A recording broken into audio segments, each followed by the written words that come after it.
আসসালামু আলাইকুম প্রিয় শিক্ষার্থীবৃন্দ, তোমরা সবাই কেমন আছো? আশা করি ভালোই আছো।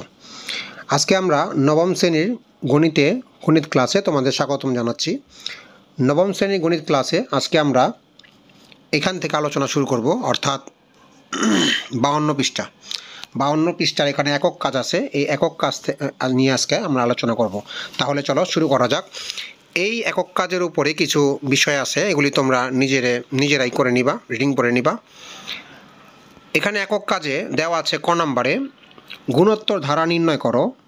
প্রথম 1 নম্বরে দেওয়া আছে এর মান 4 এবং আর এর মান সাধারণ অনুপাতের মান 10। প্রথম পদ এর মান 4 এবং সাধারণ অনুপাতের মান 10। এখান থেকে আমাদের গুণোত্তর ধারা নির্ণয় করতে হবে। তোমরা জানো ধারা নির্ণয় করতে গেলে 3টি পদ সর্বনিম্ন বের করলেই হবে।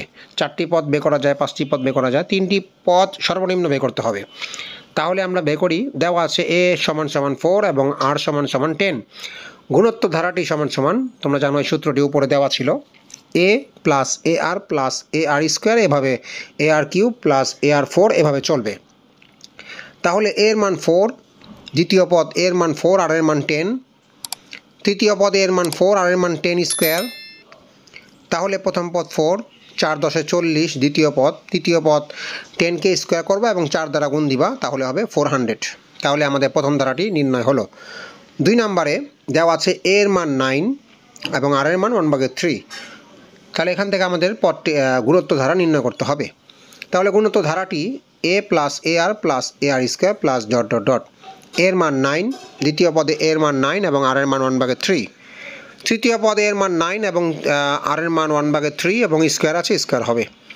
তাহলে প্রথম পদ 9 হয়ে গেল, আর দ্বিতীয় পদ 3 দ্বারা 9কে কাটাকাটি করলে থাকে 3।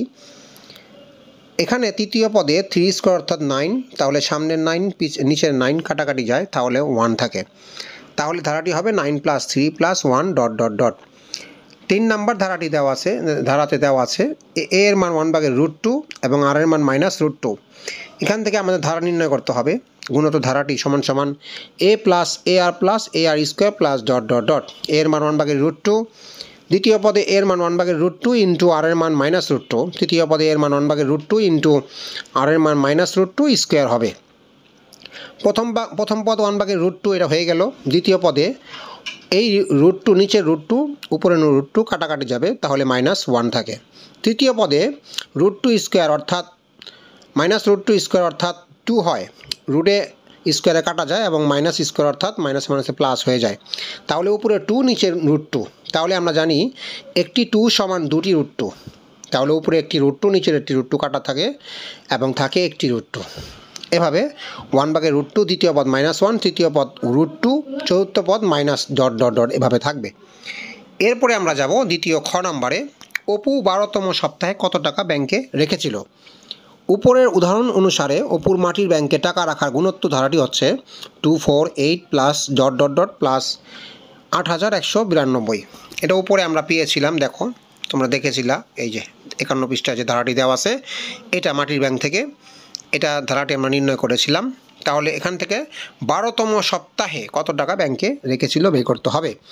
তাহলে প্রথম পদে সমান 2, সাধারণ অনুপাত আর সমান দ্বিতীয় পদ দ্বারা প্রথম পদকে ভাগ, 4 দ্বারা 2কে ভাগ, অর্থাৎ 2 হয়। nতম পদ এ আর n-1, 12তম পদ এ আর 12-1, তাহলে এর মান 2 আর এর মান 2, 12-1 অর্থাৎ 11।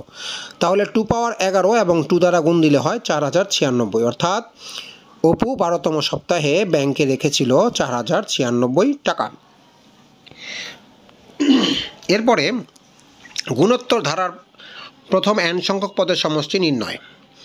মাটির ব্যাংকটিতে 3 মাসে মোট কত টাকা জমা হয়েছে ব্যাংকটি না ভেঙে অপু তা জানার পরিকল্পনা করে।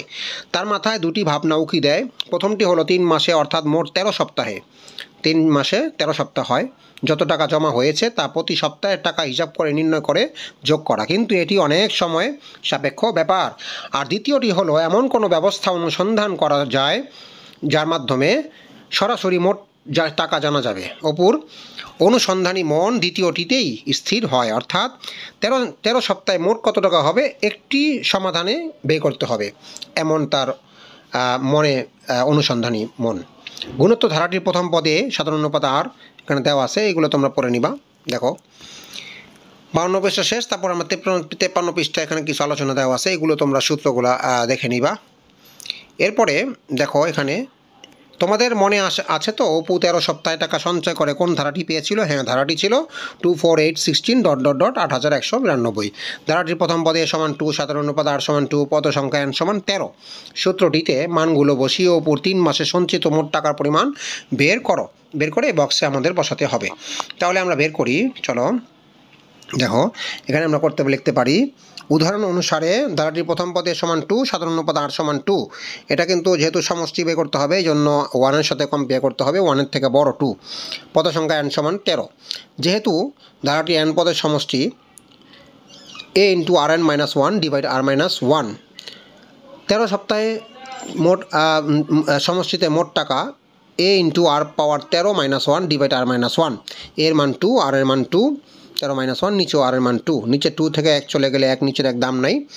তাহলে 2 × 2 পাওয়ার 13 - 1, 2 পাওয়ার 13 এর সাথে 1 মাইনাস করে 2 দ্বারা গুণ দিলে 16,382 টাকা হয়। তাহলে এই অঙ্কটা আমরা এই বক্সে লিখব। এর পরবর্তী ভিডিওতে আমরা এই একক কাজটি নিয়ে আলোচনা করব 53 পৃষ্ঠার। তো পরবর্তী ভিডিও দেখার জন্য আমন্ত্রণ রইল। সেই পর্যন্ত ভালো থাকো, সুস্থ থাকো। ধন্যবাদ।